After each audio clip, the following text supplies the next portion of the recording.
2025 भर्तियों का वर्ष आज ही सुनिश्चित करें अपना सिलेक्शन और डाउनलोड करें तैयारी कर लो ऐप। राजस्थान लोक सेवा आयोग पर एक बार फिर से कई गंभीर सवाल खड़े होने लगे हैं। पहले एसआई भर्ती 2021 के मामले में आयोग पर कई सारे सवाल खड़े हुए और आयोग की साख पर भी बट्टा लग गया। इसके साथ ही ईओआरओ भर्ती को लेकर भी आयोग पर कई सवाल खड़े हुए और अब फर्स्ट ग्रेड की राजनीति विज्ञान की जो भर्ती करवाई जा रही थी 225 पदों पर, उसको लेकर भी गंभीर सवाल खड़े हो गए।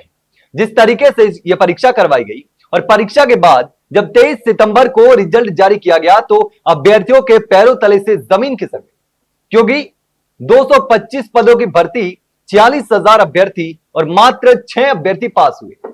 आयोग द्वारा कहा गया कि हमें योग्य अभ्यर्थी मिले ही नहीं।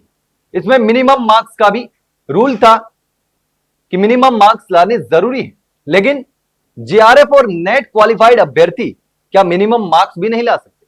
जेआरएफ और नेट क्वालिफाइड जो कैंडिडेट हैं वो कॉलेज में अभ्यर्थियों को पढ़ा सकते हैं, स्टूडेंटों को पढ़ा सकते हैं, यानी कॉलेज लेवल का अध्ययन करवा सकते हैं, लेकिन 11वीं 12वीं के अभ्यर्थियों को पढ़ाने के लिए यह अभ्यर्थी योग्य नहीं हो। आपको भी लग रहा होगा कि यह कैंडिडेट सच में मिनिमम क्वालिफाइंग मार्क्स नहीं ला पाए होंगे, लेकिन यहां पर मामला और भी ज्यादा उलझा हुआ।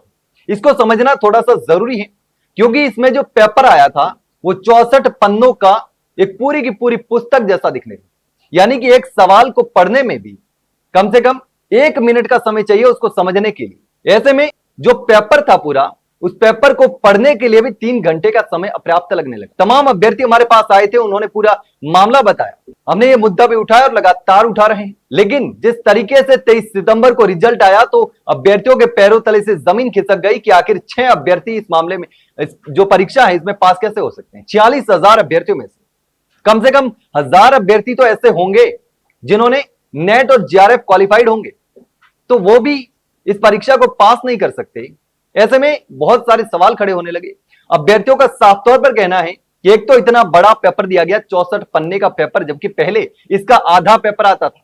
उसके बावजूद जिस तरीके से पेपर बनाया गया उस पर भी कई सारे सवाल खड़े हो गए। इस पेपर में उच्च माध्यमिक, ग्रेजुएशन और पोस्ट ग्रेजुएशन से भी सवाल आने थे, लेकिन ये जिस तरीके से सवाल आने थे तीनों स्तरों से, तो उच्च माध्यमिक और ग्रेजुएशन से सवाल नहीं पूछे गए, पोस्ट ग्रेजुएशन लेवल से सवाल पूछे गए, लेकिन उसके साथ ही जिस तरीके से एनसीईआरटी की बुकों से सवाल आने चाहिए थे, लेकिन इंग्लिश के जर्नल्स और साउथ इंडिया की पुस्तकों से सवाल उठाए गए, ऐसा अभ्यर्थियों का आरोप है।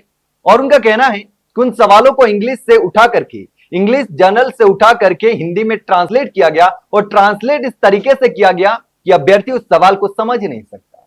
जब अभ्यर्थी उस सवाल को समझ ही नहीं सकता तो उसका आंसर क्या देगा? और इसी वजह से, और यही सबसे बड़ी वजह है कि आयोग पर एक बार फिर से सवाल खड़े होने लगे हैं कि क्या नेट और जेआरएफ क्वालिफाइड बच्चे, अभ्यर्थी जो हैं, कैंडिडेट जो हैं, वो इतने कमजोर हैं कि मिनिमम क्वालिफाइंग मार्क्स भी नहीं ला सकते। 46,000 में से 225 अभ्यर्थी नहीं मिले क्या सच में? क्योंकि जिस तरीके से आयोग ने जो बताया था कि हमें ऐसे अभ्यर्थी मिले ही नहीं, यानी अभ्यर्थी है ही नहीं जो इस पोस्ट के लायक हो, लेकिन इसको लेकर अब लगातार विवाद भी बढ़ता जा रहा है। अभ्यर्थी लगातार नाराज हैं, आंदोलन की तैयारी कर रहे हैं, सड़कों पर उतरने की तैयारी कर रहे हैं। मान लिया कि इन 46,000 अभ्यर्थियों में से 45,000 अभ्यर्थी ऐसे होंगे जो इसको छोड़ देंगे, लेकिन 1000 अभ्यर्थी तो कम से कम ऐसे हैं जो ये मान चुके हैं कि हमारा सिलेक्शन 100% हो रहा था, लेकिन सिर्फ और सिर्फ पेपर लेंदी बनाने की वजह से, पेपर स्तरहीन बनाने की वजह से हमारा सिलेक्शन नहीं हुआ, हम बाहर हो गए। और ये सबसे बड़ी वजह है और इसी को लेकर लगातार नाराजगी बढ़ती जा रही है। लेकिन अब देखना होगा कि आखिर इस पूरे मामले में क्या होता है। ये पूरा विवाद है, पूरा मामला चल रहा है। लगातार राजस्थान लोक सेवा आयोग पर सवाल खड़े होने लगे हैं। पहला एसआई भर्ती, पीआरओ भर्ती और अब ये फर्स्ट ग्रेड भर्ती राजनीतिक विज्ञान को लेकर के कई सारे तमाम सवाल खड़े होने लगे हैं। लेकिन इस पूरे मामले को लेकर अगर आपने परीक्षा दी है, आप उन 46,000 अभ्यर्थियों में से शामिल हैं, तो बताइए कि क्या आपने पेपर दिया था, क्या वो पेपर सच में स्तरहीन था? क्या वो पेपर इस तरीके से बनाया गया था कि उस पेपर को समझ ही नहीं सकते? क्या 3 घंटे में पेपर पढ़ना पॉसिबल था? आपको जो भी लगता हो कमेंट सेक्शन में कमेंट करके जरूर बताना।